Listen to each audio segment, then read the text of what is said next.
Sustainability and security of our energy have long since been priorities in the European Union. However, ensuring we have enough energy is not the only concern. In fact, ensuring we have a diverse supply of energy is becoming increasingly important if we are to reduce our dependency on the major suppliers such as Russia. During today's conference organised by EPP member Andrus Jurk and the Constellation Energy Institute, alternative supply routes were discussed, as well as the prospects of a common European energy policy. I think the most important answer to the current situation is the common European energy policy, a harmonized strategy by the member states. This strategy should stay on 4 pillars as far as I see: transparency, diversification, the competition, of course, and solidarity. Transparency as regards our relationship with our partners.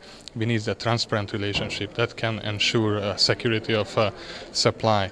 We also need competition, of course. The European energy market could be the biggest energy market on global scale with 5 million customers, and that would mean a huge bargaining position for the EU as such. And we need diversification, of course. We need new routes, new pipelines and new sources, and we of course need solidarity between the member states. Not only ad hoc solidarity, but we need mechanisms, legal mechanisms, which could ensure this solidarity, and we need also new infrastructure networks between the member states that could safeguard the energy supply for our citizens.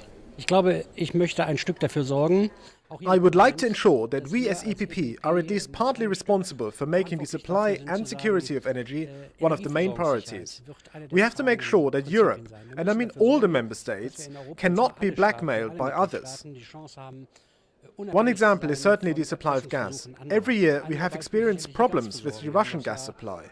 That's why we have to make sure we do not only limit ourselves to gas, but also use coal, nuclear energy, renewable energy, and look to help each other when crisis situations occur. Auch Kernenergie, auch Erneuerbare, aber dass wir darüber hinaus auch schauen, wie wir uns untereinander helfen, wenn Krisensituationen eintreten. One way is to ensure the cooperation of Central and Eastern Europe in energy affairs. Mr. Rod Christie is the president of GE Energy in Central Eastern Europe and Russia. From a transit perspective for gas, just the landmass side, it's critical that there's an effective and efficient gas transit routes through into Europe itself. I think beyond that, though, also having more cooperation between the Central Eastern European countries, so there's a bit more of cooperative action taken on energy policy and the way in which they trade electricity and also move gas and have a gas network and infrastructure that's effective. But how much cooperation exists in Europe with regard to the security and sustainability of its energy? Is there a dividing line? Anita Orban, director of Constellation Energy Institute, explains more. Our institute strongly believes that there is a dividing line. If you look at the share of renewable in the energy mix of the new countries and the old countries, you find a huge gap when you are talking about energy sustainability and security.